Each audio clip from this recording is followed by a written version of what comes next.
Purchase Annexation Agreement Amendment.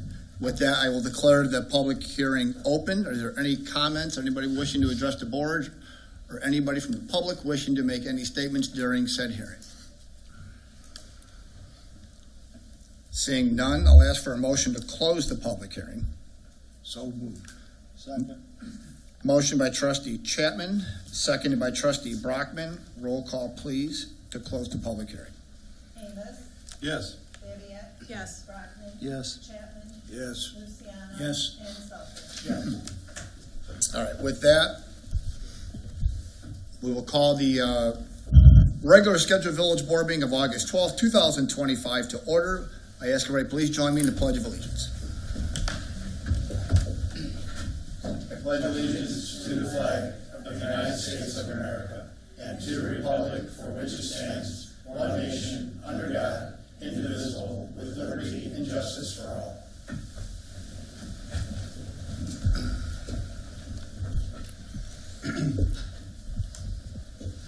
Lana, roll call, please. Mayor DeBold. Here. Trustees Amos. Here. Babiak. Here. Brockman. Here. Chapman. Here. Luciano. Here. And Selfridge. Here. All right, we do have everybody here, and we do have a quorum for this evening to conduct village business. With that, we will move on to our citizen segment. Are there any citizens wishing to address the village board this evening? All right, seeing none, we will move into this evening's consent agenda. Item 1 will be approval of the regular meeting minutes for July 22nd, 2025. Item 2 is approval of the Committee of the Whole meeting minutes for July 22nd, 2025. Approval of accounts payable in the amount of $463,742.18. Item 4 is approval of a payment in the amount of $24,317 to Core and Main for water meters. Approval of a payment in the amount of $27,030 to M.E. Simpson for the Shorewood Water Distribution System Leak Detection Program. Item 6 is approval of a payment in the amount of $92,818.61 to Performance Pipelining for the Sanitary Sewer Rehabilitation Basin 6 project. Item 7 is approval of a payment in the amount of $15,150 to Chris Thielson Incorporated for the balance due on the Rotary SP022 post lift.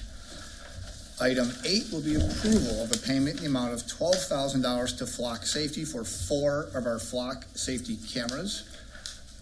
Item 9 will be approval of a payment in the amount of $12,198 to Sickich CPA for village financial statement auditing services. Approval of a payment in the amount of $12,351.62 to Safe Step LLC for the 2025 hazardous sidewalk project. Item 11 will be approval of a payment in the amount of $18,972.39 to Brightly for Public Works work order software. And finally, item 12 will be approval of a payment in the amount of $249,954.84 to Steve Speece Construction for the 2025 BSMO water main replacement project. Are there any items the member has a question or need any further explanation? If none, take a motion to... I'll make a motion to approve the consent agenda. Motion by trustee Luciano. Second. Second by trustee Babiak. Roll call, please. Babiak. Yes. Brockman. Yes. Chapman. Yes. Luciano. Yes. Selfridge. Yes. Amos. Yes. All right, with that, we'll move into reports, communications. Lana, was there anything that you had received prior to this evening's agenda? No, sir. Thank you. I have nothing at this time. With that, we're going to move right into our order of business. And item number 1 essentially is a proclamation, and we're very proud to do this one. So item 1 is a consideration for approval of a resolution honoring Deputy Chief Eric Allen.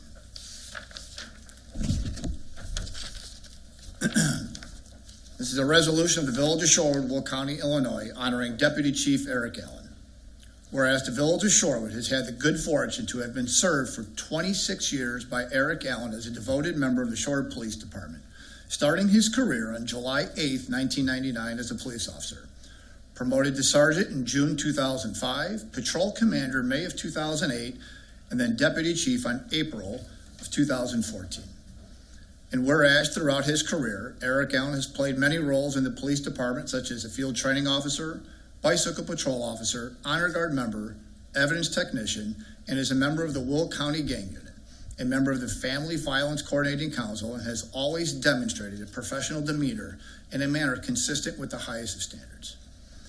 And whereas in 2007, Deputy Chief Eric Allen became an original member of the Illinois Law Enforcement Alarm System, ALEAS, a statewide mutual aid system, and eventually became a seasoned mobile field force team commander, overseeing law enforcement operations for not only statewide activities, but also during high-profile national events, recognized for his exceptional decision-making skills. And whereas Deputy Chief and a founding member of the Will County Active Threat Incident Response Committee, he was an instrumental in developing policies, creating curriculum, and training officers from every law enforcement agency in Will County and rescue task force operations. A coordinated response team comprising of EMS and law enforcement personnel designed to provide rapid medical care during after-shooter incidents and mass casualty events. And whereas it is hereby deemed advisable, necessary, and in the best interest of the village that the President and Board of Trustees express their appreciation and deep gratitude for the service and efforts of Deputy Chief Eric Allen in his 26 years with the village, and express their best wishes for his retirement. Now therefore be it resolved, the President and Board of Trustees of the Village of Shorewood, Will County, Illinois, that Eric Allen is hereby recognized and heralded for his services to the Village of Shorewood from July 8th, 1999 through August 18th, 2025, and shall carry with him the blessings and gratitude of this village and all of its residents wherever he may travel. Be it further resolved that this resolution, upon adoption, be spread in full upon the records of the Village of Shorewood, and the clerk of the village is hereby directed to deliver to Eric Allen a signed copy thereof. Be approved this 12th day of August 2025. With that, motion to approve that resolution. I'll make a motion to approve that resolution Second. wholeheartedly. Motion by Trustee Chapman, seconded by Trustee Babiak. Roll call, please. Brockman, Yes. Chapman, Yes. Luciano. Yes. Selfridge, Yes. Amos, Yes. and Badiak. Yes. The resolution is hereby approved. Gladly turn the floor over to you, sir. Anything you want to add? You don't have to, but I mean, after 26 years of service here,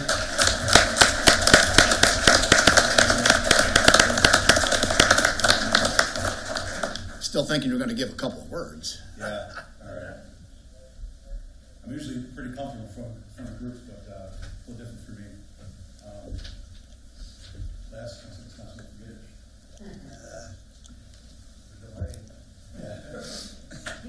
So I never heard of Shorewood. I ran into Jason Martin at a police orientation in a neighboring community areas, Jason, about 27 years ago. And he said Shorewood's hiring, and I ran McNally out and found out where Shorewood's at. My wife, teaching at Ludwig Junior High, picked an application for me, picked one up, and the rest is history. It's been a great place to work. I knew from the moment I started and got a feel for this culture, I wasn't leaving. I was going to spend my entire career here, and I did. And I didn't pick up an application for another police department since I started until now. I did pick one up. It's my next chapter, but it's been a blessing. It seems like just yesterday, Administrator Kleeman and I were working midnights together 20 plus years ago, but it was fast. Thank you for your support and all the opportunity you provided all the 10 years you were my chief. Thanks for hiring Chief Arnold. Been a tremendous mentor and leader for me in our department for the last 3.5 years. Chief Arnold, he'd been riding me the last year and a half or so. I told him when he got hired on my plan when I turned 50 to probably retire in the next chapter of my career. I didn't know what it was going to be, but he rode me pretty hard. Called me a quitter for the last 18 months, everything I liked. And I knew it was all in jest. I knew he wanted what's best for me, and he provided me the opportunity. In fact, he helped mentor me through this application process. I haven't done an interview in 27 years, and I had to start over. So thank you for that. To the village board and all boards before you, I've seen a lot of them. I've served for a lot of village boards. I've served for a ton of residents over the years. As persons and as representatives of the community, thank you.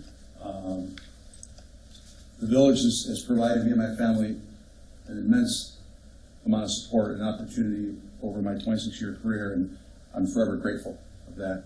To the officers, I know a few of them just peeled out to go on a call. I'm going to miss all things Shorewood, but that's what I'm going to miss the most. My partner's in the back of the room. And if I turn away, I won't cry. My wife, I knew I rehearsed saying her name 1,000 times today. Do not try to cry, but to my wife, Amy, it's not easy to be a spouse of a police officer, especially today. She carried that weight gracefully for 26 years. I know these guys are probably thinking, well, shoot, you work in an office, that's not very scary for your wife. But I was a beat cop back in the day, right? So it's hard, especially working 36 miles from home. She's down in Bourbonnais, and I come to work every day, and she wonders what I do, where I go. She carried that weight of a spouse's wife strong on her shoulders, and always put me in front of her, and I'm indebted to her for that. My parents couldn't make it tonight, so I thank them. From a young child, they always taught me to do what's right instead of what's popular or easy. And I live my career, I live my life that way. So thank you to them. If I had to do it all over again, I would do the same thing. I'd be a police officer because it's a great job. And I'd be a police officer in Shorewood. The community supports their police. The community like their police. And I've always appreciated that. It's been a great place to work. So I'm going to miss it. I'm going to miss all this.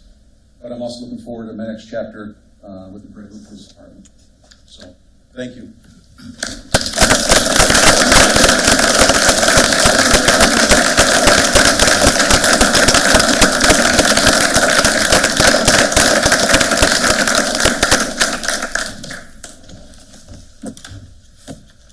Well said. All right, with that, moving on with this evening's order of business. Business item number 2 is a presentation of the March 31st Annual Comprehensive Financial Report. With that, over to Ms. Burkholder. Thank you, Mayor. This evening, we've got a couple matters on the agenda that relate to the village's financial performance for our fiscal year that ended March 31st of 2025. The first of which is the annual comprehensive financial report, and here to discuss the village's audit, as it's commonly called, is Nick Bava from Sikich LLP. They again completed the village's audit, and I'll turn it over to him. Thank you, Ann. Thanks. Thank you, Mayor, members of the board, for having me here. As Ann mentioned, my name is Nick Bava. I'm a partner with Sikich, and the partner would oversee the village's audit. Here to present to you the results of the March 31st, 2025 fiscal year end. So as part of the annual audit process, we always issue a fair amount of deliverables. Of those reports is the annual comprehensive financial report. That is a large audit document. We also issue our standard communication to the Board of Trustees, a management letter required to be posted on the village's website, the tax increment financing district compliance, specifically for the Jefferson Street Route 59 TIF for the village. We have a grant compliance report in accordance with the Grant Accountability and Transparency Act here in Illinois. And then we also assist with the filing of the annual financial report to the Illinois Comptroller. So a fair amount of work and a fair amount of deliverables, as always, going into an audit of this size. I'll highlight a few items out of the annual comprehensive financial report, but I'll keep my comments brief. And as always, I'd be happy to answer any questions that the board might have relative to the audit report or the process itself. So if you're interested in following along, I've bookmarked just a few pages in the agenda packet that I'll touch on. First, on agenda packet page number 89, this is the Certificate of Achievement for Excellence in Financial Reporting. This is a certificate issued by the Government Finance Officers Association for the most recently issued report, March 31st of 2024. So what this certificate represents is that the village issuing a comprehensive audit report. This is the village going above and beyond the minimum reporting requirements set by the state and by generally accepted accounting principles. So this report here tonight is ultimately prepared in the spirit of full disclosure to those that are interested in the Village of Shorewood's financial position. So always commend an organization for going above and beyond those minimum reporting requirements, and that's what this represents. As far as the opinion that we've issued, our independent auditor's report, that's on page number 95 of the agenda packet. So we have issued what is referred to as an unmodified opinion on the village's financial statements as of March 31st, 2025. So an unmodified opinion is a clean opinion and the highest level of assurance that we as auditors can provide an organization like the Village of Shorewood. So what that means is that these financial statements are free of material misstatement and can be relied on for banking purposes, lending purposes, whatever purpose is necessary. So good news as far as the financial statement opinion is concerned. Following this opinion on pages 99 and 100 of the agenda packet is the independent auditor's report on internal control in accordance with government auditing standards. So this two-page opinion may or may not occur depending on the level of grant spending during a given fiscal year. In the state of Illinois, there are certain compliance requirements if an organization spends more than $500,000 in state and federal grant money. In the case of fiscal year 2025, the village spent $1.3 million in state grant funds and about $710,000 in federal grant funds. So a fair amount of grant activity that was spread, I think, across 16 different grant programs. So very high volume of grant activity has been the case for the last few fiscal years. But as a result of that grant spending, we had to undergo certain compliance tests and procedures in accordance with what the state calls for on that. So this opinion just calls out that we didn't identify any instances of non-compliance or question costs as part of those compliance tests and procedures relative to grant spending. So all good news as far as the opinions that we've issued on this audit. I'll tie this all together and just wrap things up. We're here in August. The village has until the end of September to issue and finalize their audit report. So we're very well in advance of that 6-month window. I certainly would like to thank Finance Director Burkholder and her team for their effort, their time spent, and just their professionalism over the audit process. It's a great group of people to work with, and this audit report reflects that. Very clean results this year. So I appreciate the board for having me here tonight, and I'd be happy to answer any questions that you folks might have. Thank you. Anybody have any questions on that? Seeing none, sir, thank you. Thank you so much. Business item number 3 would be another presentation for the Village of Shorewood's Police Pension Fund actuarial valuation as of April 1st, 2025.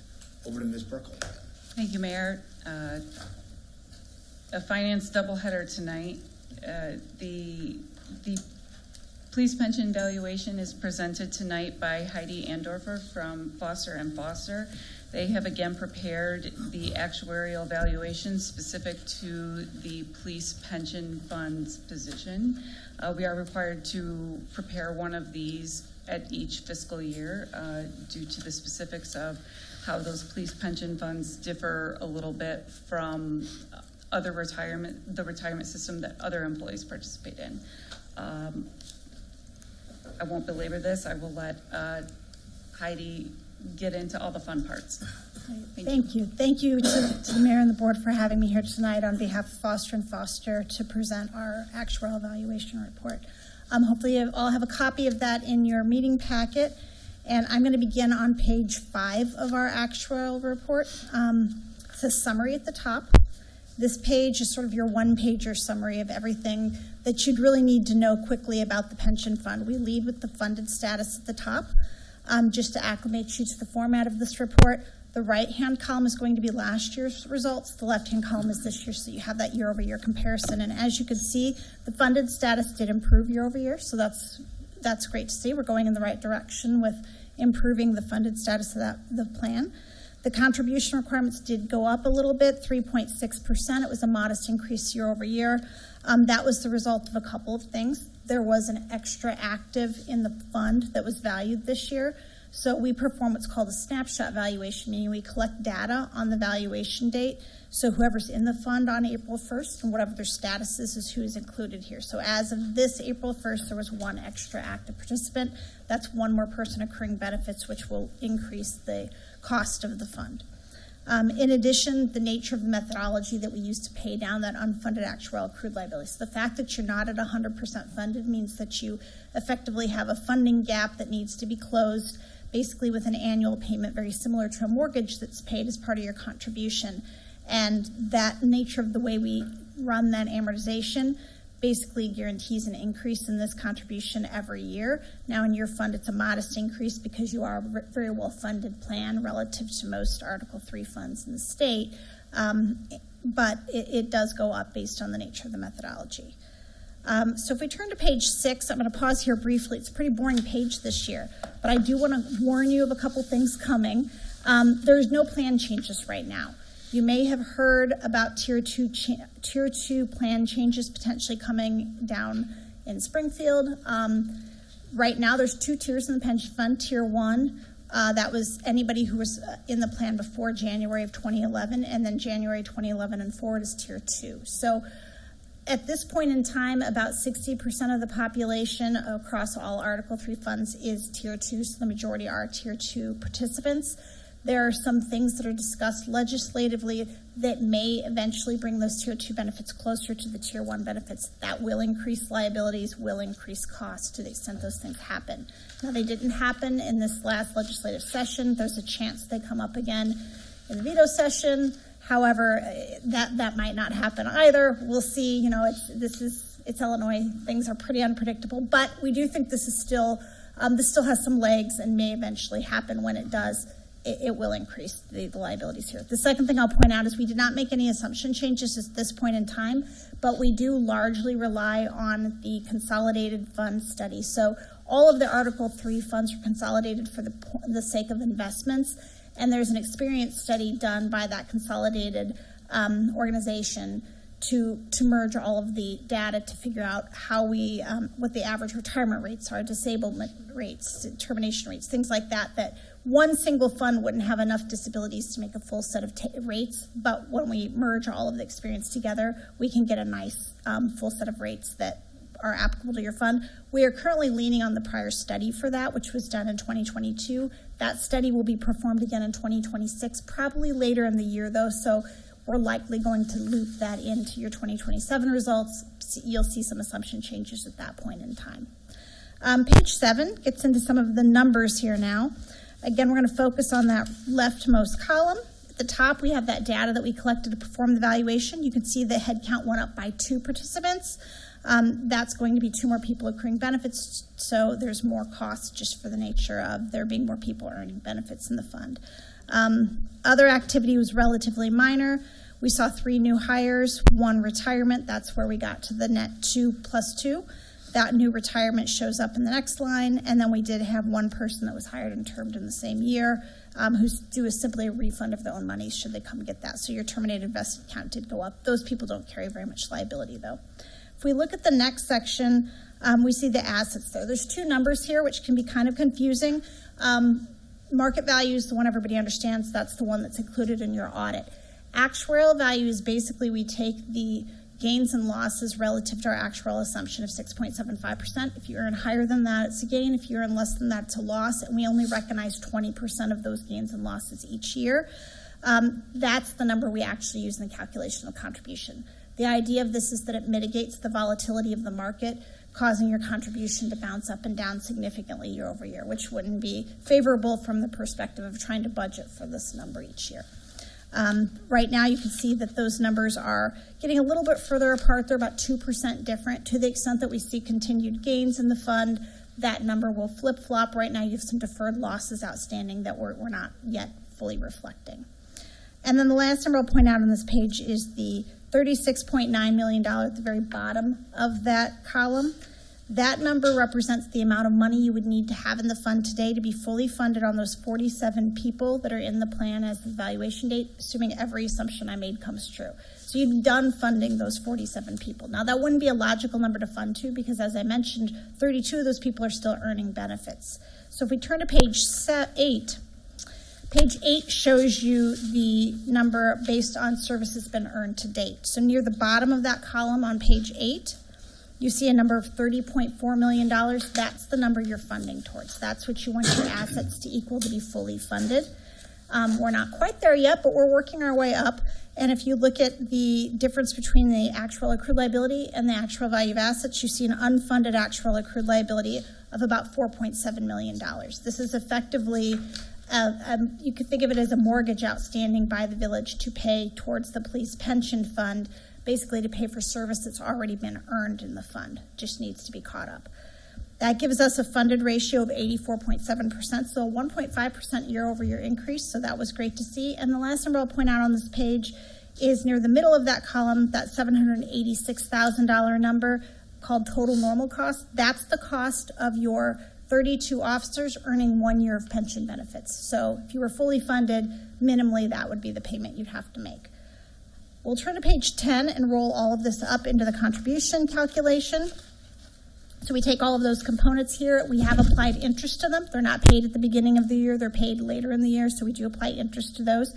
If you were fully funded in a perfect world, your contribution would be normal cost, so the cost of your actives accruing benefits. Add to that your administrative expenses of about $17,000, and then we'd subtract from that the expected member contributions of $334,000. That's the 9.91% of salary that the police officers pay out of their own salary towards their own pension benefits here.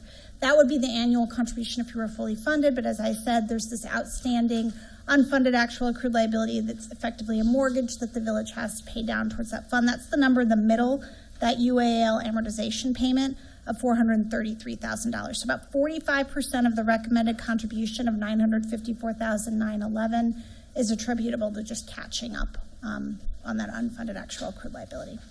The good news is the village takes these numbers seriously. So at the bottom of the page, though, you could see the recommended amount for this time frame was $900,463. The village contributed just shy of $900,000, so 99.8% of the recommended amount.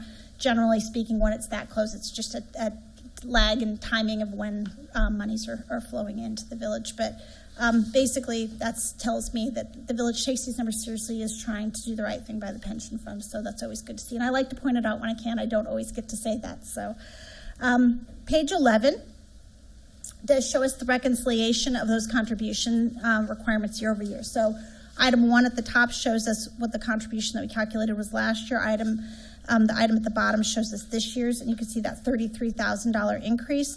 The biggest contributor to that was that normal cost. So $48,500 of that was just those 2 extra heads accruing benefits. Now they are offset by the $27,000 of extra contributions coming in on behalf of members, but that is going to be the most significant increase to your contribution year over year. The other one is that payroll growth assumption. So as I mentioned, the nature of the methodology we use to amortize the unfunded basically guarantees a year-over-year increase, in your case, about $11,000 a year. So if all of my assumptions exactly come true next year, you'll expect a number about $11,000 higher here. Okay, page 12 just shows us how we've performed relative to some of our assumptions. The important takeaway on this page is when you look at the actual salary versus the assumption, we've gone in both directions. Some years were higher, some years were lower. That's telling me that the assumptions performing pretty well. We do monitor that to make sure that we're in line with reality in the village. At the bottom here, you can see that 5-year comparison of investment returns. So the far column on the left is the market value return. You could see that that's a lot more volatile than that middle column, the actuarial value, where we smooth that over 5 years. So we will only reflect 20% of that gain loss each year. You could see that that's a little bit less volatile, and then compare that to the assumption of 675. Again, we're going in both directions here. Some years that actual value is higher, some years it's lower. Again, we'll continue to monitor that. And then the last page I want to point out is on page 15. We have a history of funding progress in this graph. A couple things I'll point out in here. There's slow improvement. That's the nature of the methodology here, how this amortization on the unfunded works. But if we look at a couple anomalies in the table between 2018 and 2019, we did decrease the funded status by increasing the liability due to some mortality tables that we implemented in that year to better capture what we expect future mortality to look like. So that did cause a dip. From that point on, though, we've seen slow improvement in the funded status, and hopefully we continue to see that over time. Right now, your funding policy says by the year 2040, you're fully funded. If we stay on that pace and the village continues to make the contributions as recommended, I see no reason why you wouldn't get there. So with that, are there any questions for me? Anybody have any questions on that presentation? Very good. Nice job. All right, thank you very Thank much. you. I appreciate it. With that, we'll move into business item number 4, which will be a consideration for approval of a proposal for professional services with Christopher Burke Engineering for a traffic calming study in the Breckenridge subdivision, Burton Boulevard, in the amount not to exceed $24,800. This will get turned over to the administrator and Noriel from Public Works. Items 4 and 5 kind of correlate to each other, and this is up for discussion to see where the board wants to go on that. Good evening. So this is about the Burton Boulevard concern. They're structured on here simply because we have a board meeting and not a cow. So what we've done is over the past 3 weeks since we've last met, staff has worked very hard on this. We know that everybody has varying perspectives. I dare say not everyone on the board right now has a lot of continuity to what we might choose to do. So what I'd like to start with is the police department has done some data collection. And they've used the speed trailers now over the last couple of weeks to gather some data about volume and speed. And from that data, we can infer some logical deductions. So I'm going to turn it over to Deputy Chief Allen and let him talk about that first so that you've got a perspective of what's actually going on. I assure you, I'm far less passionate and emotional about traffic. Thank you to the board for that last section about funding the pension. That means a lot to me right now. So thanks to the board. And I would thank Ann too. She stepped up, but I know she puts a lot of work into that. So thanks, Ann. So I want to provide you a document put together for the administrator and the board members as well. Some numbers I'm going to talk about real quick with you. I have my copies.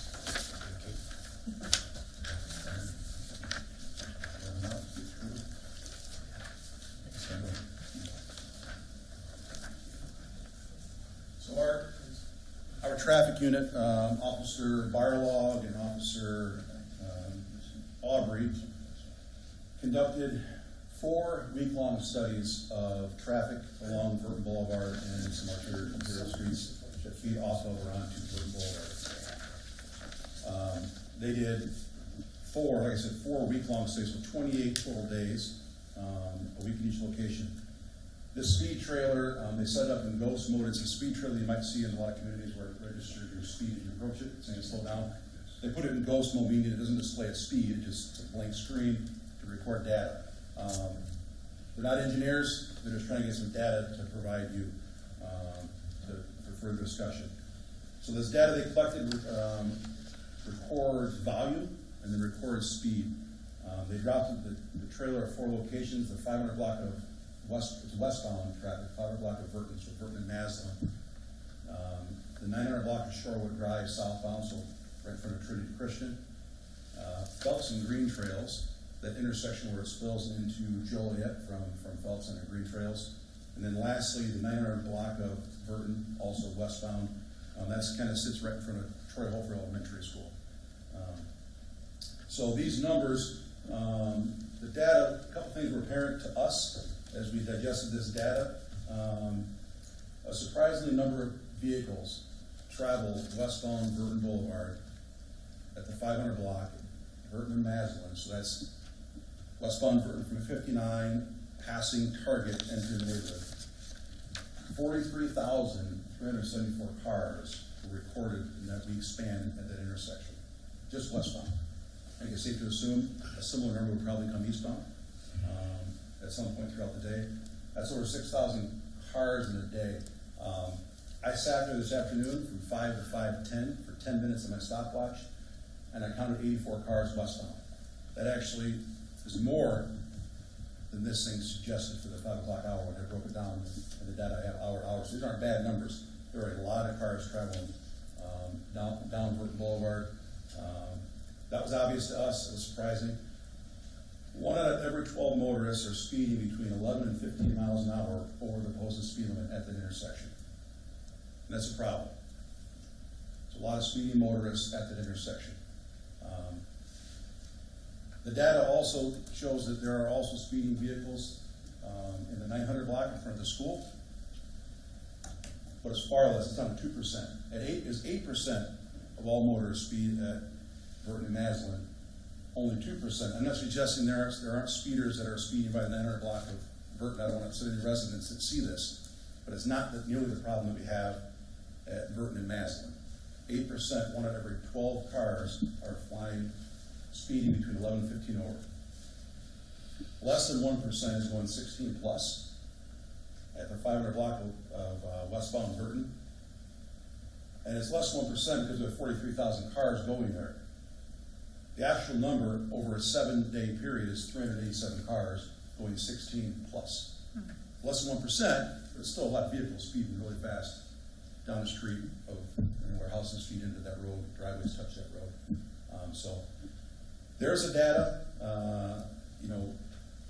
You can see the average speeds don't look terrible compared to that location of our motorists. Cars do speed, like I said, past Hofer, but not as bad as Burton and Maslin. We've spent a lot of time out there in traffic enforcement over the years. 2,600 traffic stops. And what? In 7 years, we made 2,600 traffic stops on Burton Boulevard. It's a lot of stops. Anybody who lives in the neighborhood, they see a lot of cops on Burton, a lot of lights on. That alone, obviously, does not fix the issue. I think, I was here when Burton was first built. We addressed the issue and we striped it, did some things when Trustee Chapman was the mayor. It did fix the issues as you enter the curves. You can sit there and you'll watch, once cars hit that curve just past Maslin, brake lights come on. They slow down. It's the entering into the neighborhood that we found is the problem. So there's some data, digest it, as you wish, and I'm here to answer any questions you might have. The posted speed is 25, right? It's 25 all the way through. From 59 to River is 25. From 59 to Maslin? All the way to River Road. Yeah, from 59 to River, the entire 1 mile stretch is 25 miles an hour. Okay. So I wrote the memo, I sent it out a week ago, and then we put it in the packet. So it has a number of sets of data. It talks about other collector roads, connective streets, and that. It's not meant to confuse anybody, but my point was that this is a unique situation. We don't experience this same dilemma on Ranchwood or Geneva or Raven or Brookshore or any of the other collective roads. We even have in some locations data from IDOT, which is on their website, and that their collection of data is from 2024, correct? I think we've seen that. That's correct. And it's a fraction. The number of cars entering Brookshore or Raven off of 52 are starkly lower. So I listed the remedies that we might consider, okay? But some of the remedies are significant. They alter traffic flow. And with altering the traffic flow, you're redirecting it to elsewhere. So this data collection is useful. There's no doubt about it. And we can infer some deductions. But one thing we were asked to do was consider a traffic study to maybe go more than this analysis. So I'm going to let Noriel talk about these two different studies for a minute. Quick question before Go you do that. Eric, the 1 percentile or whatever it is, 16 plus miles per hour over the speed limit, that represents over almost an 8-week period, or is this a 4-week period? Is it 28 days, you said? So that's each intersection, each location is 7 full days. All right. So the less 1%, are you referring to 500 block of Burton? Yeah. Where I said 387? Yeah, the large volume, yeah. Yeah, so to break it down further, the 387 is broken down into 338 cars, we're going 41 to 45 miles an hour and 25. 36 cars, we're going 46 to 50. 7 cars, 51 to 55, and 6 cars, 56 to 60. Now, a handful of those or more are the police. We do respond emergency calls to that area, down that road probably several times in a given week. We got to assume some of those are probably us, over the posted speed limit with lights and sirens on. Thank you. Eric, do you attribute the problem from the businesses there? Or is it from, because it's a shortcut from 59 to River that causes most of the problem? I don't know if I contribute to the businesses, people are just trying to get home. You know, so when we did these studies, so 500 block of Burton was the initial study, 43,000 cars, and then we wondered where are they going? So we threw the traffic trailer up at 901 Shorewood Drive in front of the school to see what cars went west Burton, south Shorewood Drive. 9,200 of the 43,000. Okay, then we did Phelps and Green Trail. How many are coming up and feeding into Joliet? 6,900. Then we said, okay, how about in front of Hofer? Well, we know 13,000 are going straight through on Burton to get the river. We could do additional studies. We could drop it on Richards. The last, what we think is the road it's absorbing the vehicles so that they can cut into Edgewater North and then across to Edgewater South. But for the sake of time, wanting to get this data in front of the village board, we stopped at 4. But of the 43,000, 30,000 are splitting to the 3 locations I talked about, leaving 13,000 left, which a lot of those are probably southbound Richards to North Edgewater and South Edgewater neighborhood. A lot of cars, and Chief Arlen said this at the very beginning, he knows a lot of cars take Burton to try to avoid the 59 and black light, and sometimes they're in a hurry. And so that's evident with the 9,000 going to southbound Shorewood Drive. And likely more, hitting that Richards and then going south of Richards to feed some large neighborhoods. The issue is cars coming fast into that neighborhood. That's the problem that we believe we're facing. Is cars going. There's a lot of cars. There's a huge number, big volume, but they're going fast at that point. So thank you again for the time. So we heard the mayor, we heard the village board that we understand that there are resident concerns along Burton. From the engineering standpoint, we'd like to evaluate not just one road, but how will traffic be affected throughout the entire subdivision. We don't want to just move the problem and overlook something that may cause issues in another location. So we offered to try to do it. A traffic study. Now, many of us here have experienced in many years understanding and how that traffic works, but like I said, is that from the engineering standpoint, we don't want to miss something. So I have Mr. Welsh had asked him to attend just in case that you might have specific questions, a little bit more detailed questions regarding the study, but we have proposed 2 different studies to be able to do in this area. Cognizant of, we would love to be able to do a full-blown traffic study and origin destination. We want to understand fully where all the traffic is going, and then also be able to analyze that and be able to put something together and offer suggestions on how to do traffic calming through the area, come up with prices, cost estimates, and be able to give you good data to be able to make a decision on what you want to try to do. Understanding that this is not a budgeted item, we thought that we might want to do something like an a la carte where we can reduce some of the services and still try to accomplish what we want to do and make sure that we are still counting the traffic and understanding where everyone is going and still come up with some suggestions to you, rather than, hey, we could try this, we can try this, but give you costs as well. So we did 2 different traffic studies for this scenario to try to give you a little bit of opportunity to understand or decide which one you want to do, if any. So I'm one that supports the idea of doing a study. Kind of to Noriel's point, I would hate for us, I think one thing we can do right out of the gate is, I know there's been some discussion, drop the speed limit. Let's give the police a bigger ability to increase those fines. I've talked with the administrator. We can immediately go ahead and we can lower the speed limit down to 20 through there. So there is an immediate action we can do which would help enforcement. In regards to before we go in closing roads or speed bumps, speed tables, elevated intersections, to Noriel's point, I'd be more concerned that we're just shifting the problem. I would hate for us to either close a road or put a speed table somewhere or an elevated intersection, and then all we've done is shift it from Verton to Shorewood or wherever it's going. But I think it would be truly beneficial so we are really making an educated decision.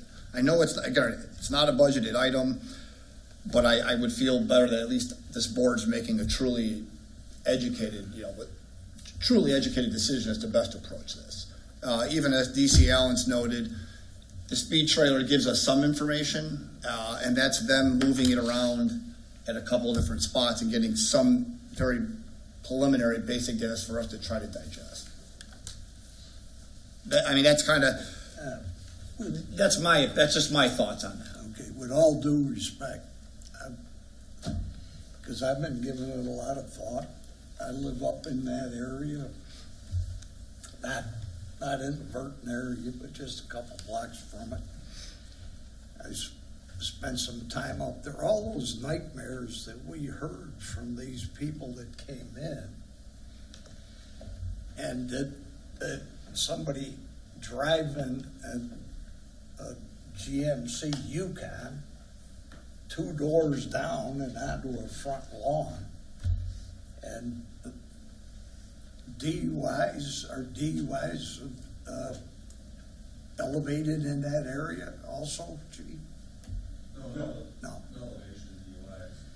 Well, I'm just thinking they're coming from a highly business area, and they're coming through. Do we also, is there any way to tell how many are going to Joliet through that cut through?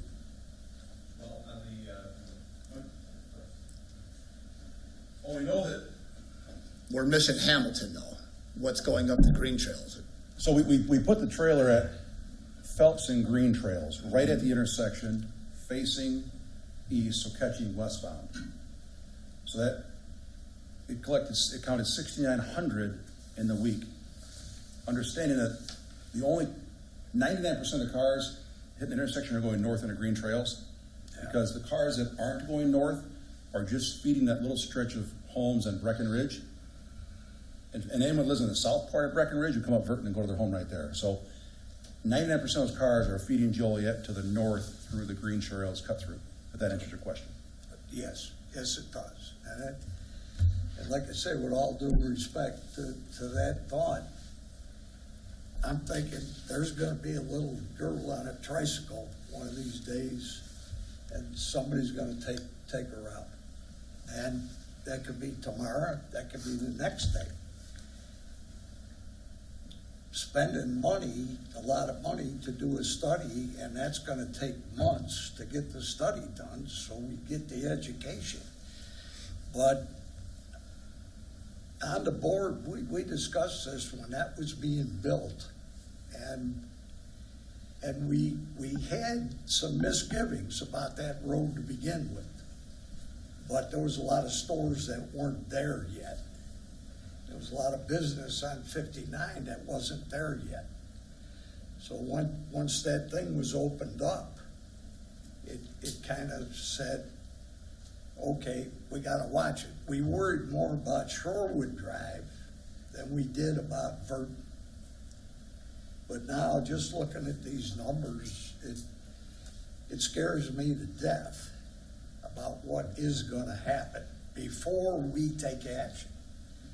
And I wanted to ask Dave, what is it to temporarily shut a road down?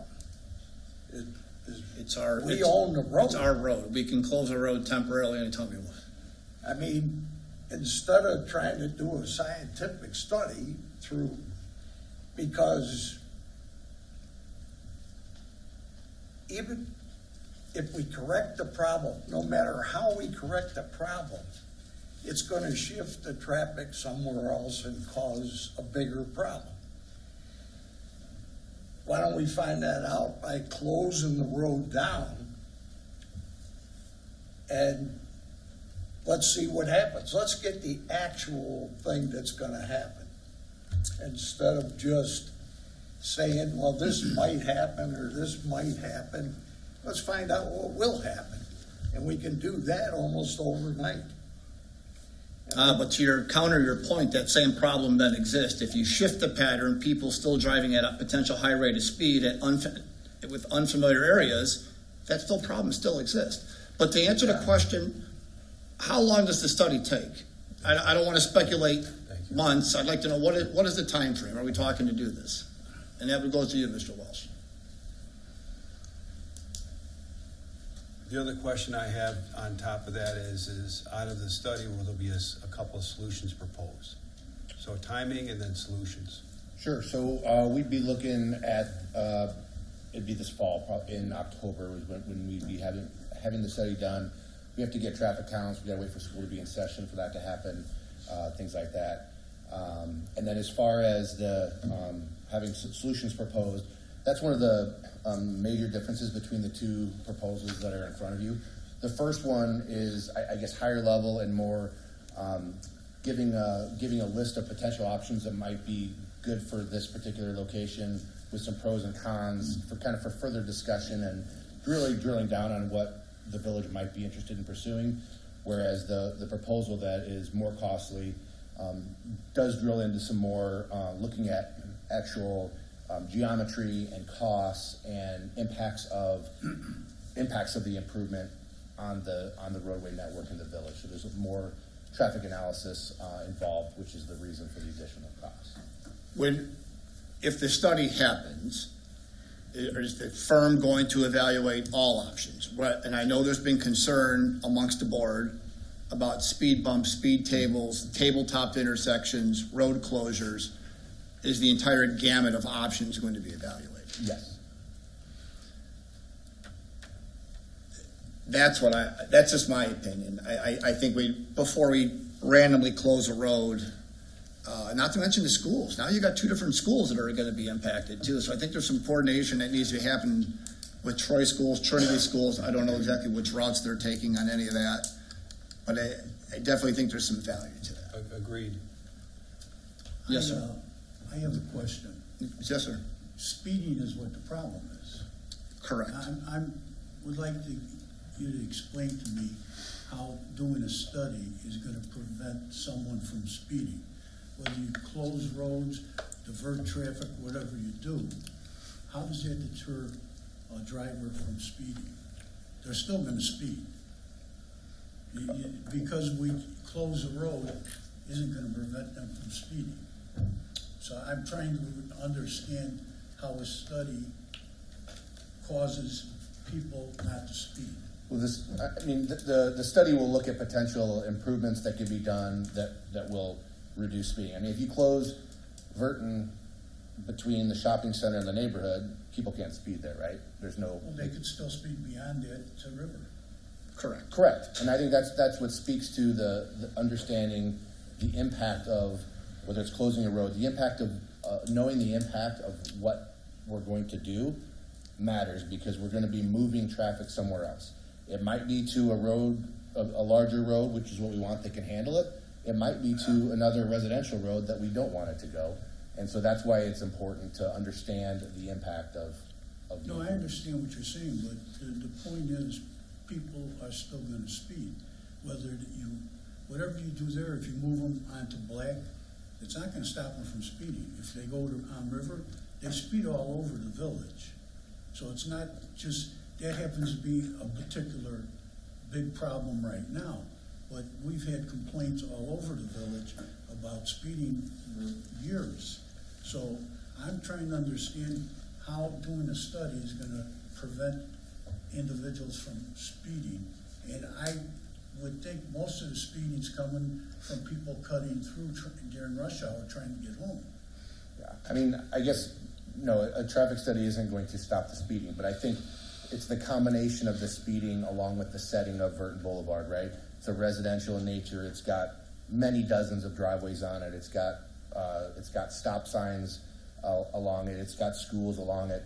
That's a place where we certainly don't want speeding anywhere, but that's a place where we really don't want speeding because the risks are much higher. If someone's going 45 on Black Road, that's very different than going 45 on Verton Boulevard. So it's about, I think the focus of the study would be to reduce the speeding on Verton Boulevard. Now, is that same car gonna speed on Black? They might. But see, I'm not talking about the speed, okay? they do speed all over the village. You just admitted that. I'm not talking about the speed. I'm talking about the volume of vehicles going down a street that driveways load onto. When they could be going to Theodore, and they could be going to Black Road. But hang on. Go ahead. I'm sorry. I agree with what you said. As experiments, try to close Burton down right past the shopping center and see what happens. If they start going down Shorewood Drive, close that down and see what happens. Well, we can't just keep throwing random road closures. No. We have to be comprehensive as a board. Yeah, well, Now, hang on. Okay. To your point, though, about speeding, the study will allow us to start to differentiate some of that. And whether that's speed bumps, speed tables, again, if there's 10 speed bumps on Burton Boulevard, is somebody necessarily going to speed? Potentially not. It's probably going to start to become a deterrent, whether it's an elevated intersection or speed, whatever it might be. But it becomes a nuisance, and you're trying to help funnel those folks back to major routes and keep them off a residential Well, the setting. point I'm making is the fact that whether you do a study or not, we know that they're speeding. So if you're gonna put speed bumps, which I don't agree with we doing because of the problems it creates, put the speed bumps here and you'll stop them speeding. And I just don't relate to how a study is gonna prevent someone, one of these teenagers or anyone, from speeding on our streets. I don't see how it solves the problem. Is it the recommendation for the traffic calming devices that could solve the problem then? Is that? That's certainly one of the things we'll look into. I mean, traffic calming, closures. There's a number, and I'm not a traffic engineer. I won't be doing this study, but these are studies that we do all the time. That we have a library of improvements that have been implemented in different situations all over Chicago and other places that we can look at and evaluate how applicable they might be to each of these locations and scenarios. Well, I guess my main point is I just don't see how a traffic study is gonna stop speeding. Eventually, And the out of problem the is- study may come ideas, I think, I'm hoping, if we do it, that will be a longer-term solution or solutions. But the other point that the mayor brought up is that we need to maybe look at reducing speed limits or making other adjustments to get kind of an immediate effect now. Is that right? Speed limit's We can do that 5 miles an hour there So right now. I imagine it'll come with enforcement as well. I don't know, I haven't heard those plans yet, but I think there's probably staff plans that they're talking about to do that. So this is kind of a two-pronged approach. Scott, did you have a? For the studies, how deep do they go? Meaning, are you looking at Burton and then where the traffic goes from there, and then if the traffic goes to Black Road, do you look at the impact that has then on Black Road? Like, where does it stop branching out? So I would say probably the major intersections around. So Black and River, Shorewood and Black, intersections like that, kind of on the periphery. The first thing we have to do is kind of identify where the traffic is going to go, right? Whatever you implement, whatever improvement you implement, where's the traffic going to go, and then look at those intersections to understand what the impact is. And then would it, if all of a sudden 40,000 cars are now, or 30,000 cars are directed to Black Road, would some of the proposals even include if that road needs to be improved to handle whatever excess traffic's happening there? Or that's what I'm trying to figure out. Where does it stop? Yeah, I think what we'll find is when you start putting 7,000 cars a day and you put it on a Burton Boulevard, it's really impactful, right? When you put 7,000 cars a day on Black Road, it's impactful, but it's not nearly as impactful. When you put it on Route 59, might not even notice a difference. So I think it's looking at where the traffic is going to go, and we want to divert it to those arterials and those collector routes, not to a residential street.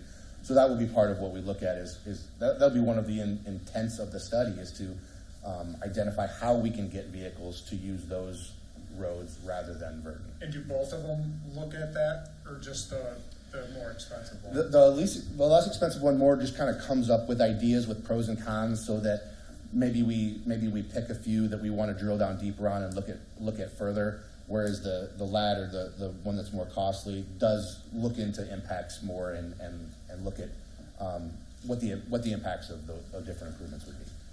I guess my other thought for the board is, looking at these, I don't know if this list of possible changes came from the engineers or just us, but, you know, if we don't have any intention of closing roads or building speed tables or speed bumps, paying for a study that's gonna tell us to do those things just for us to say we don't wanna do them, that doesn't do us any good either. But I agree. I think and that was one of my questions. As much as somebody may not be a fan of speed bumps or speed tables or elevated, we have to be open. There's a significant problem here. You know, even as Trustee Chapman referenced, when Burton was built, it wasn't anticipated. I don't know, even talking with the administrator and with Chief Arnold, coming up the fact that there's over 6,000 cars a day on that road, It was a mistake. well, regardless. Let's you know, correct the mistake. So, Okay. truly having applicable answers and ideas that are viable is what we need to really be entertaining. And I do have a concern that some of those cars are zipping off of 59 and going to the subdivisions to the north. But before we just take that guess and just start closing roads, I really think we're in a better spot to know where this traffic's going to go.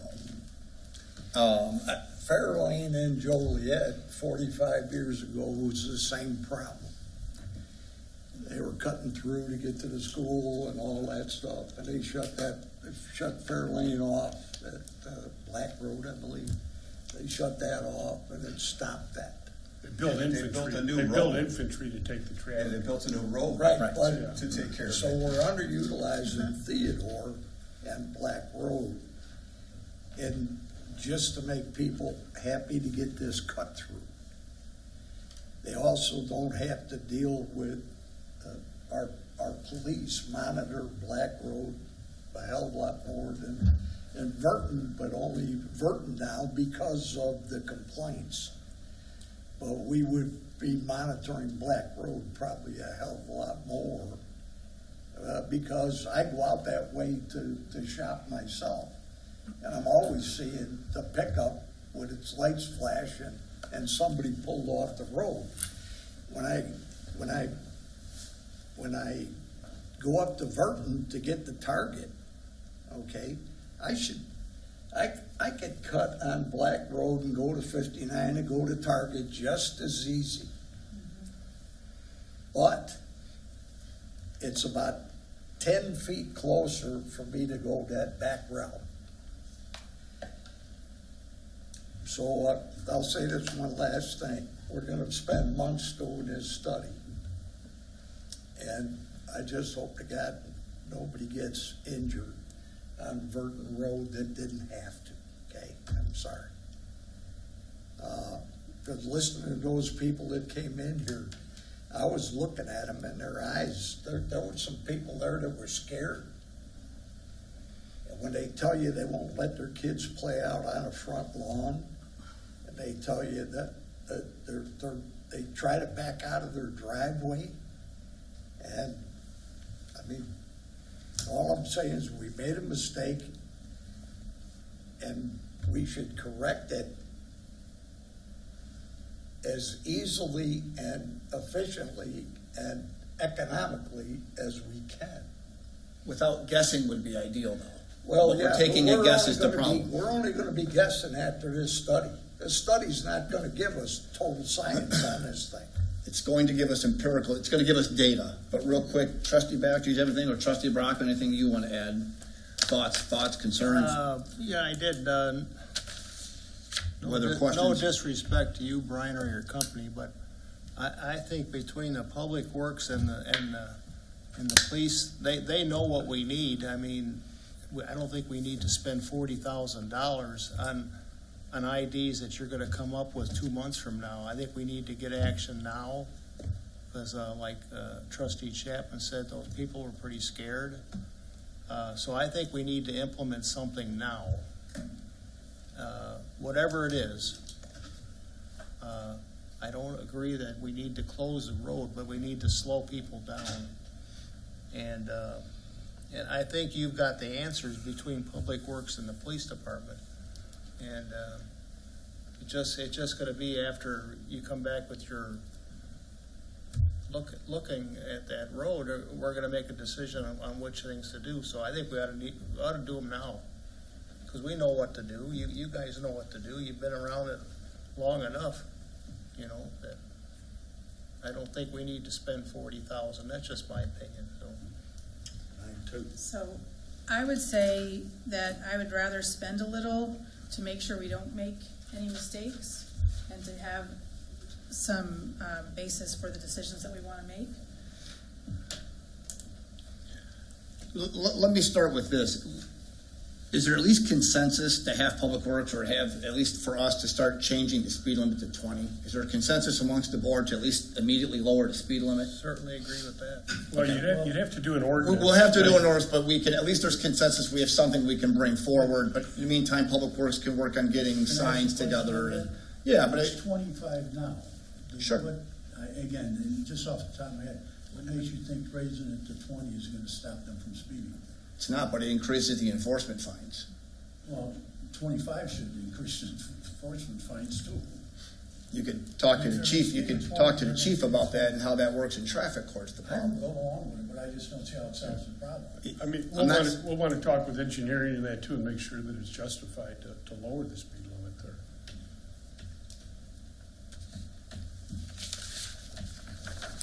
Otherwise, you have, so at this point, we have a consideration for approval of proposal. So we have the first study, we have a second study. If there's no interest in doing either of the studies, we can continue on and continue to just make guesses.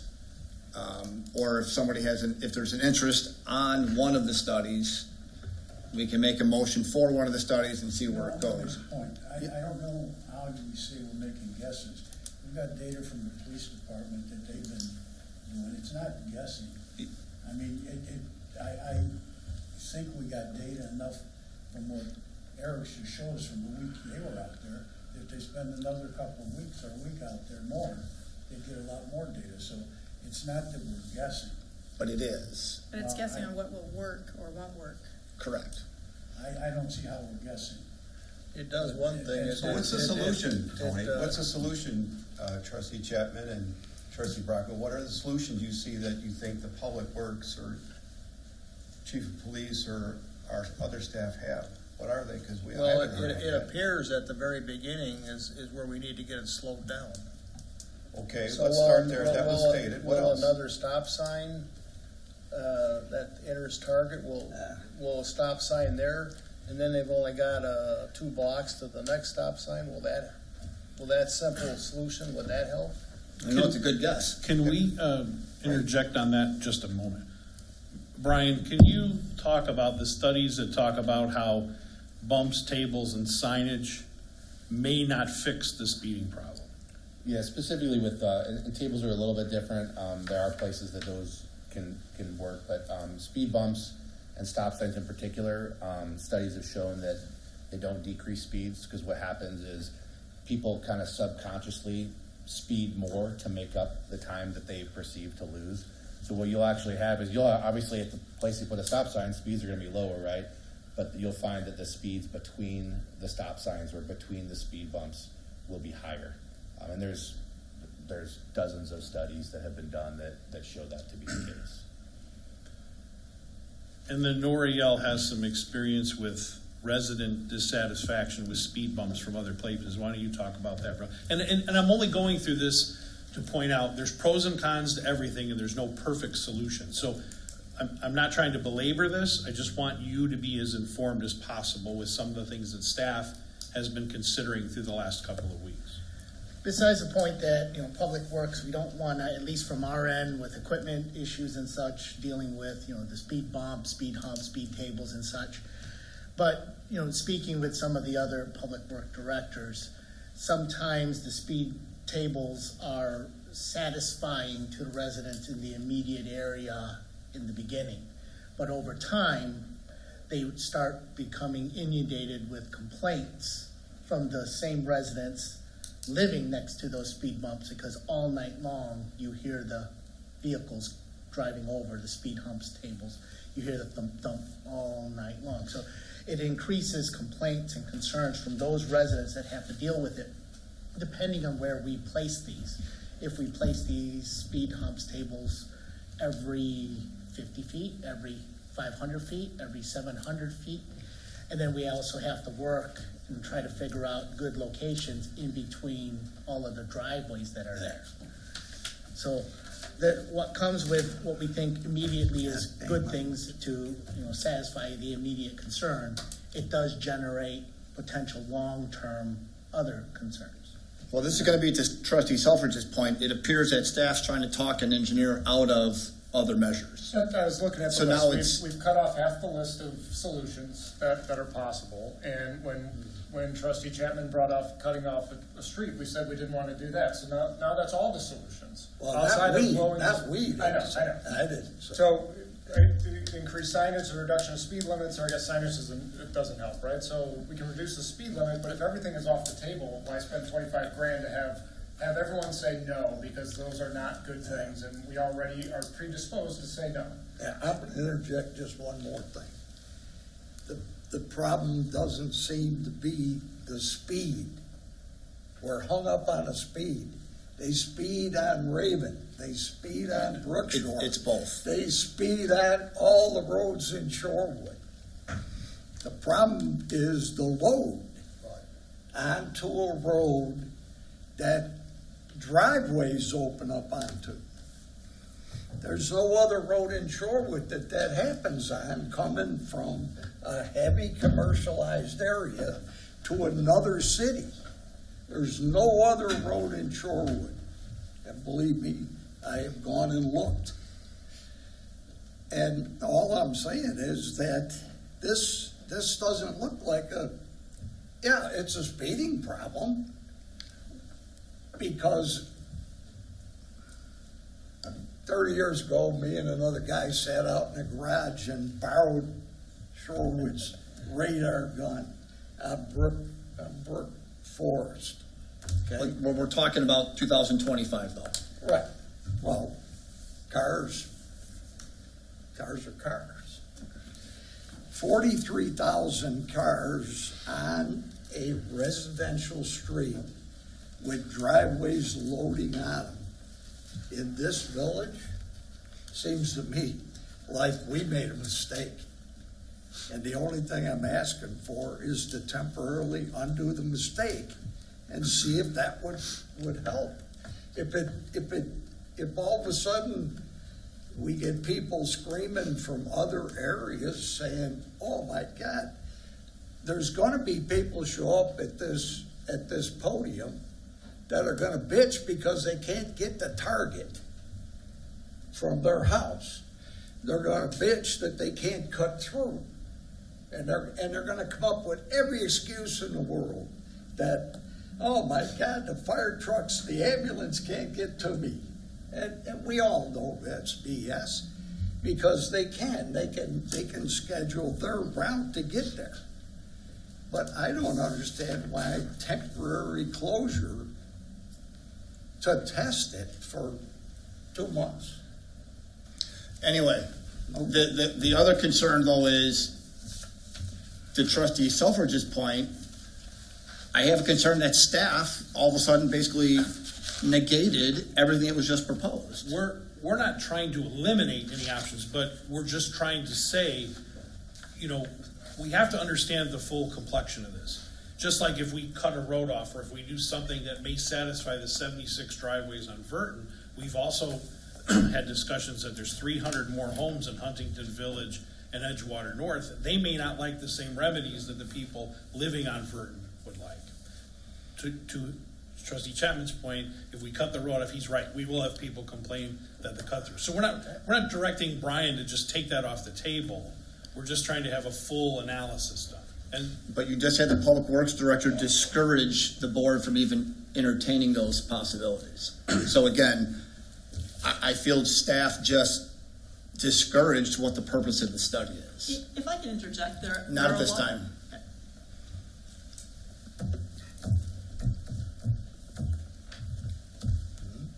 Any other board members have a comment at this time? I think we take a two-pronged approach from what I'm hearing. That's what we want to do anyway. That's what's proposed. Reduce the speed limit. I agree. It's a volume problem, not a speed. But if we close a road, so that's the short term, maybe keep enforcement high on it, which is what we're seeing.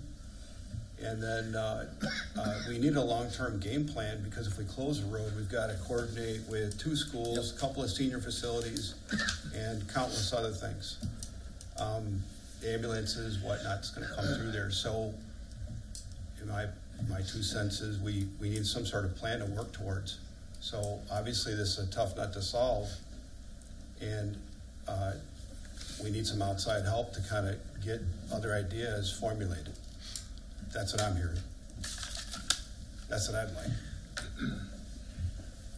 I don't know, so to move on with the agenda, I do not believe there's enough support to pass either of the studies.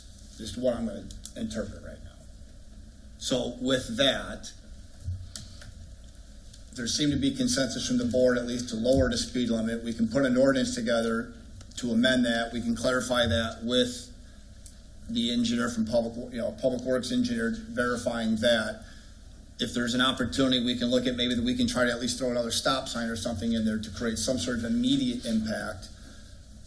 Again, then we can try to have other internal discussions as the best ways to move forward. But again, the proposals as presented do not have enough support to move forward. So with that, we will move on with the agenda items for this evening, because there's no support to approve items 4 or 5. Unless somebody has anything different, all of a sudden that's going to support either of those items. Seeing none, we'll move on to agenda item number 6. Be a consideration for approval of the purchase and payment in the amount of $59,313 to Terrapelli Ford for a 2025 Ford F-350 Super Duty Crew Cab pickup truck. Public Works. All right, thank you, Mayor. So we're requesting to purchase a 2025 Ford F-350 pickup truck to replace an existing Streets F-250 pickup truck.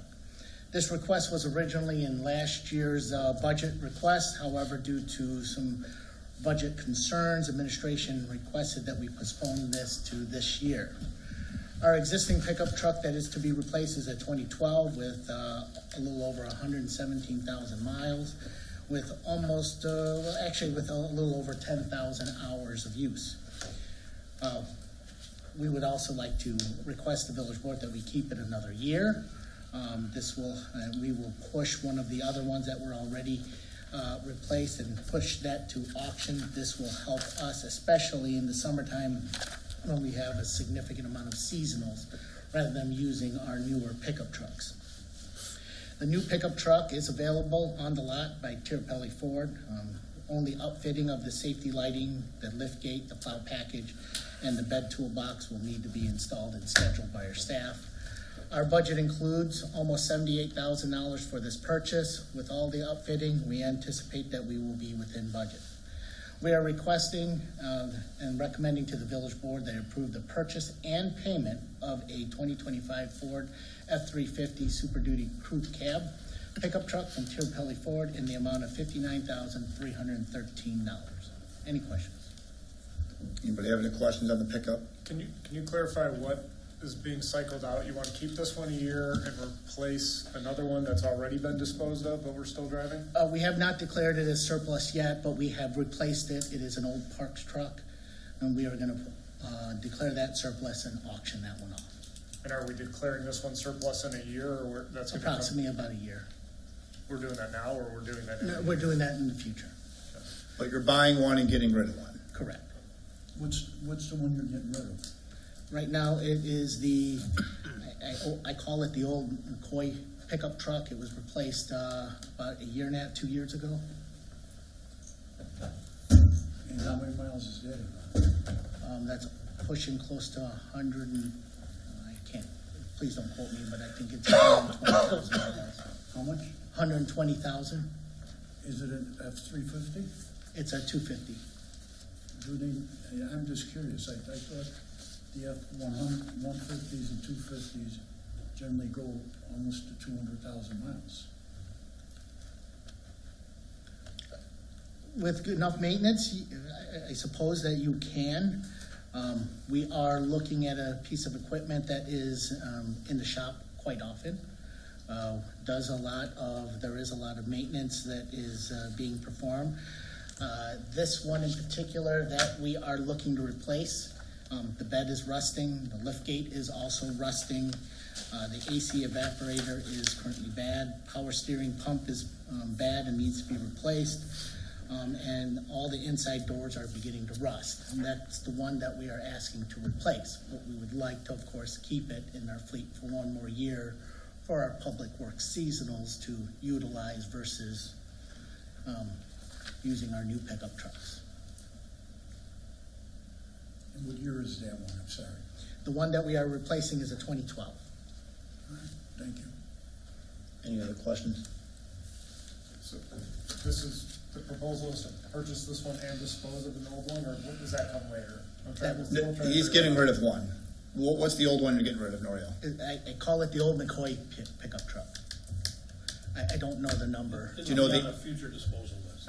So that's what I'm trying to find. Yes. In a year or two, or so? This one, as soon as we put this one in the Got it. fleet, I will come with that as a declared as surplus. Okay. That's all.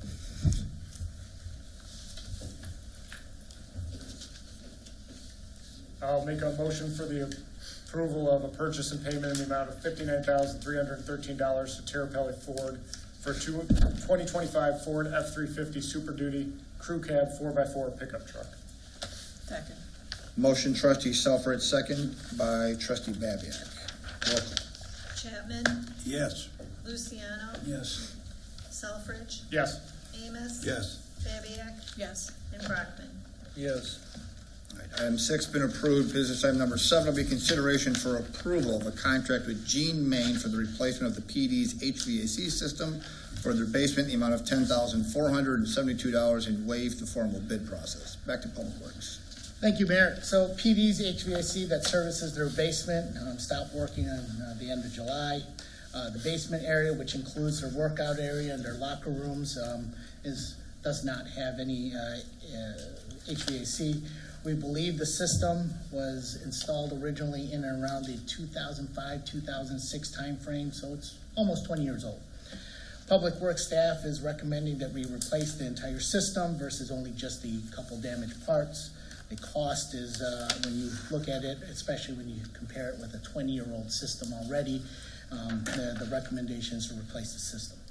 Gene May is our current HVAC service provider, and their proposal includes a discount due to our long relationship, along with they are our service, they hold our service agreement. So we are recommending the village board waive the formal bid process and award the contract to Gene May in the amount of $10,472 for the HVAC replacement at the PD. Anybody have any questions for Noriel on that? Not take a motion to approve. Motion approved as read. Motion by trustee Amos. Second. Second by trustee Chapman. Roll call, please. Luciano? Yes. Selfridge? Yes. Amos? Yes. Babiak? Yes. Brockman? Yes. And Chapman? Yes. All right, business item number 8 would be a consideration for approval of an ordinance granting conditional use for a motor vehicle repair facility in the I-2 zoning district and a site plan amendment for Briga Transportation. This item is up for first read. Trustee Brockman and Ms. Engel. Thank you, Mayor. At our last planning and zoning meeting, we held a public hearing on this agenda item. It does come here with a 6-0 vote in favor of adopting by this board.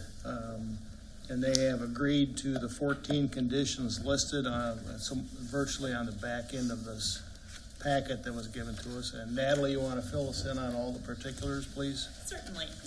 The property we're discussing this evening is 1001 Geneva. It's the old Schwann's building. Briga Transportation came before you a couple of months ago for a concept plan. They are a transportation company with approximately 80 vehicles. They have offices in Burr Ridge as well as a truck storage facility in Romeoville. They're proposing to relocate their offices to this location as well as to bring in a couple of mechanics who will do routine inspections as well as maintenance. They are not proposing to bring their truck or trailer storage to Shorewood.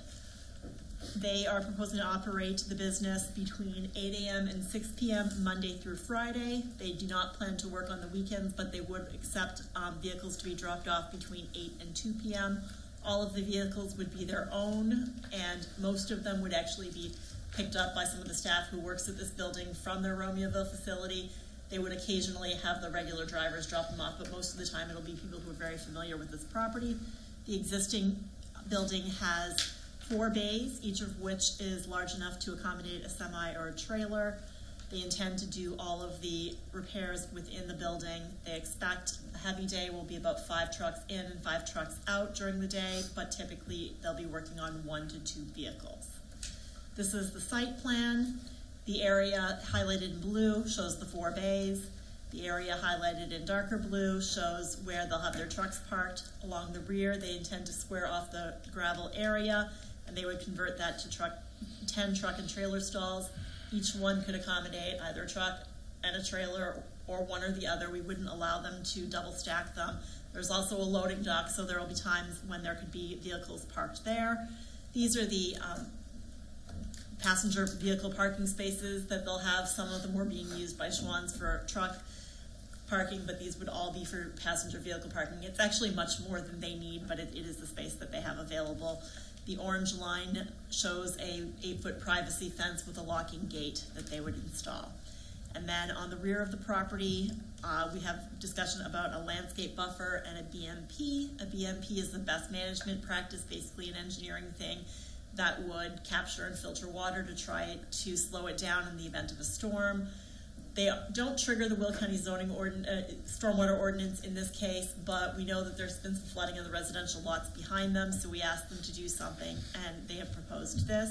They also worked with the reliable storage U-Haul business next door to get permission to tie this into their ponds, which will further help with the situation. They'll keep the existing trees out behind. They went and talked to the residents, and that was very desirable for them, and they'll also add a row of arborvitae to provide a little bit of extra screening should this get approved. There are a number of conditions in the draft ordinance should you wish to approve this. We did have them list out specifically what they would want to do, so it's things like tire changes and balancing, brake drums, electrical work, windshield replacements, oil changes, inspections, things like that. Any major work would be done at the dealership. They, as a business, try to have very new vehicles, so a lot of them are under warranty. There are also a number of other various things related to needing to only do the passenger parking spaces and the one truck in each truck parking space, the 8-foot solid fence. They'd have to have a dumpster with proper enclosure, no outdoor storage. Tires would have to be stored in the building. They would have to meet the fire code, so they couldn't store a ton of tires in the building. They'd have to get those picked up. All work would have to be inside the building with the doors closed. Vehicle repairs only during the hours permitted that we talked about. Exterior lights for security purposes would be allowed on, but their main lights would have to be turned off when the business is off so they don't bother the neighbors. And all the typical comments regarding meeting the zoning ordinance and other ordinance of the village. The findings of fact are listed here. The Planning and Zoning Commission did recommend in favor of this, and we have a draft ordinance for your consideration. This is a first read. Did the fire department already review this? Yes, they reviewed it, for use, generally as a conditional use. Obviously, they'll have additional reviews to do as they get their building permits and move into the building. How many square foot is that building? Ballpark? 4,000? Okay, so it's a smaller. Do you, the applicants are here, they may remember, but I think it's about a 4,000 square foot. That's fine, it's smaller than what I thought, okay. Anybody have any questions? The fence and the BMP, does that need to be installed prior to them getting their permit to work out of the facility? It would need to be installed prior to the business license. And this is something we're triggering with the conditional use. We've asked them to do it. It's not really required by code, so if they were to do it by right use, we probably wouldn't have that same carrot. So they wouldn't be able to work on trucks or store anything until the fence and the BMP was... Correct. And then the parking, there's however many spots there are, you said that they could do one trailer or one cab, but they couldn't double up 2 cabs in a parking spot? Right, so they could have a cab that's attached to a trailer. Yeah. or a trailer or a cab, but not two cabs or two trailers. They can't tandem park them. And we wanted to really use the parking as a way to try to control how many they would have there. They won't be using it for anything other than, scheduled maintenance, but we wanted to make sure that we had an extra level of assurance.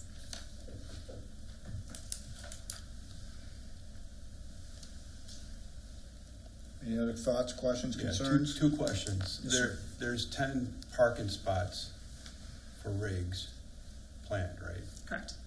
And there is also a dock, so technically they could have an 11. If there was an ask, a request to grow that, what's that process? So, because this is a conditional use, if they asked to grow it with regard to the truck and trailer repair facility, they would have to come back and have another public hearing before the plan commission and get approved by the village board. If a different business moved in that was allowed by right, then that would be a site plan amendment. So either way, it needs board approval? Either way, it needs board approval. Okay. And then the entirety of their fleet in the corporation is how many vehicles? Approximately 80 today. 80. 80. Thank you. There was a question asked at the planning and zoning about did they have to separate the vehicle, the cab from the trailer in order to go in the building? Yes, so. But then on the write-up, it says that they don't. So which is it? So it depends on the length of the trailer. So in some cases, if it's a shorter trailer, they'll be able to pull the cab and the trailer into the building. If it's the longest trailer available, the long full semi-trailer, they would probably have to separate them to get them in.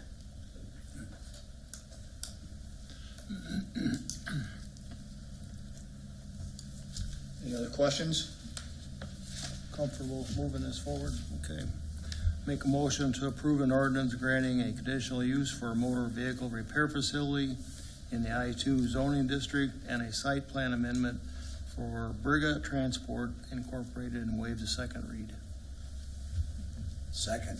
Motion by trustee Brockman, seconded by trustee Chapman. Roll call, please. Selfridge, No. Amos, No. Babiak, Yes. Brockman, No. Chapman, No. and Luciano. No. All right, that motion fails. With that, moving on to business item number 9, the consideration for approval of an ordinance approving and authorizing the First Amendment to the annexation agreement and a site plan amendment for Restoration Christian Church. This item is also up for a first read. Trustee Brockman and Ms. Engel. Thank you again, Mayor. This does come here with a 6-0 vote from Planning and Zoning. And Natalie, I think you have a lot of updates you want to tell us about. Sure. So Restoration Church owns property on Southwest Frontage Road. It is south of Sile Road and north of the Heartland Corporate Center, and it is just east of Ron Lee Estates. The property was annexed in 2018, zoned industrial, and a site plan was approved as part of the annexation agreement for a church. This is the 2018 site plan. You see it's a little bit bigger building with some parking, and there was a sort of beige and blue color scheme at that time. They've made some refinements as they've learned about the needs of their congregation, and the character of the site's pretty similar, but they've made some changes. This is the current building elevation. It's more of a beige and brown color scheme, but generally a pretty similar type of building. This is the overall site plan. They are currently proposing a 14,279 square foot building with future expansion areas. The future expansion areas are shown in a lighter color. It's a little bit smaller than what was originally proposed, but a little bit more specifically designed for their needs. Phase 1 includes access from Southwest Frontage Road, a 123-space parking lot, a drop-off zone, and a pond. Along with this phase, they'll be installing water and sewer.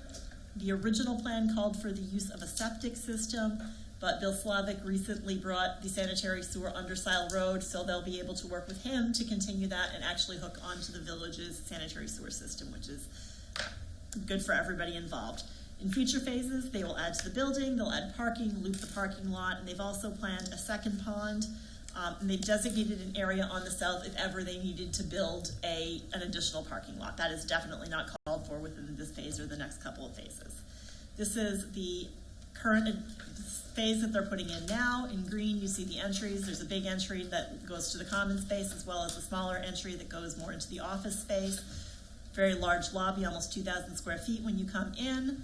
Their worship area is shown in yellow. It's got a stage and seating for 294 non-fixed seats, so they could move those around if they needed to. The red area is classrooms and common spaces and youth rooms and restrooms and stuff like that. And the purple area is all the offices, the kitchen, the break room, staff areas, things like that. They have a full landscape plan they're planning to do some trees along frontage road. There's a lot of landscaping as you come into the development, landscaped parking lot, and then there's foundation landscaping along the front of the building. They have a berm back behind the church near Ron Lee Estates. It averages about 7 feet tall, a little taller on the north, a little shorter on the south, where they've got a mix of deciduous and evergreen trees. There's also landscaping around the pond. They're actually planning to phase the landscaping on the pond in. There's 22 total trees. They'll put 11 trees in with the first phase and then follow up with the 11 in future phases of development. You've got two different types of things you're looking at. One is the site plan, and then the other one is an annexation agreement amendment, because the site plan was approved as part of the annexation agreement amendment. The annexation agreement amendment is pretty simple. It just changes the references to the site plan to reflect the new site plan, and it changes the references to the septic system to reference the village's sanitary sewer system. These are the findings of fact. The Planning and Zoning Commission recommended approval. And there are members of Restoration Church here, should you have any questions. Anybody have any questions on that presentation? This item is also up for a first read. I have a question. When are they planning on starting construction? Very shortly, probably within a couple of weeks of approval. So if this is approved, they're gonna start construction in a couple of weeks? Yes, and maybe, this fall is probably a better way to say it, because it depends on how quickly they can get their contractors. So do you have a contract there already, or? Yes. Yeah, I think, was it September we were talking about? September.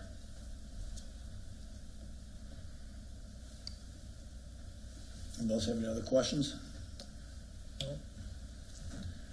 Seeing no other questions or concerns, I'll make a motion to approve an ordinance approving and authorizing the first amendment to the annexation agreement and a site plan amendment for Restoration Christian Church, and waive the second read. Second. Motion by trustee Brockman, second by trustee Amos. Roll call, please. Amos, Yes. Babiak, Yes. Brockman. Yes. Chapman. Yes. Luciano. Yes. Selfridge. Yes. And DeBold. Yes. Item 10, need a motion to table. The petitioner did have all the documents in. We put it on the agenda just in case, but they don't have their stuff. I'll make a motion to table item 10. Motion by trustee Selfridge, second by trustee Luciano. Roll call, please. Babiak, Yes. Brockman. Yes. Chapman. Yes. Luciano. Yes. Selfridge. Yes. And Amos. Yes. All right, business item number 11 is a consideration for approval of resolution approving an employment agreement between the Village of Shorewood and Village Administrator Klima. Obviously, this is the conversation we went. The document's been in your file. As you can see, the attorneys reviewed it and has been put forth per the conversation at the last meeting. If there's no questions, take a motion to approve that contract. I think based on market data presented, it's a fair contract for both parties. And with that, I'll make a motion for approval of a resolution approving an employment agreement amendment for Administrator Klima. Second. Motion by trustee Selfridge, seconded by trustee Babiak. Roll call, please. Brockman. Yes. Chapman. Yes. Luciano. Abstain. Selfridge. Yes. Amos. Yes. And Babiak. Yes. All right, number 11 has been approved. With that, we'll move to trustee comments for this evening. Trustee Amos. Done. Thank you, Mayor. Thank you. Trustee Babiak. I just wanted to say it was great to see how well Crossroads Fest went, and the great reception by the village as we threw out candy in the parade. It was really great to see so many people out. Thank you. Trustee Brockman. Thank you, Mayor. Too early for our next planning and zoning agenda as of right now. And just want to add that welcome back to Trustee Luciano. Glad you're back on board. So that's all I got. Thank you. Thank you. Trustee Chapman? Nothing. Thank you. Trustee Luciano? No report. Thank you. Trustee Selfridge? None. Thank you. With that, I'll take a motion to go into executive session regarding litigation. When action is against, affecting, on behalf of a particular public body has been filed and is pending before a court or administrative tribunal, when the public body finds that an action is probable or imminent or pending litigation, and also personnel consider appointment, employment, compensation, discipline, performance, or dismissal of specific employees. So moved. Motion by Trustee Amos, Second. second by Trustee Selfridge. To roll call to go into executive, please. Chapman? Yes. Luciano? Yes. Selfridge? Yes. Amos? Yes. Damiak? Yes. And Brockman? All right, we will adjourn from executive session. There'll be no action taken after.